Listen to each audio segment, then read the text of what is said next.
पसंद है G1। इसकी ग्रोथ आपने देख लिया वीडियो के शुरू में।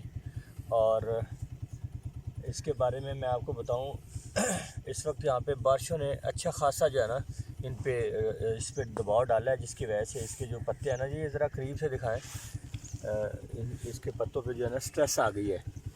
तो इंशाल्लाह ये अभी मौसम बेहतर हो गया, ये बिल्कुल ठीक हो जाएगा।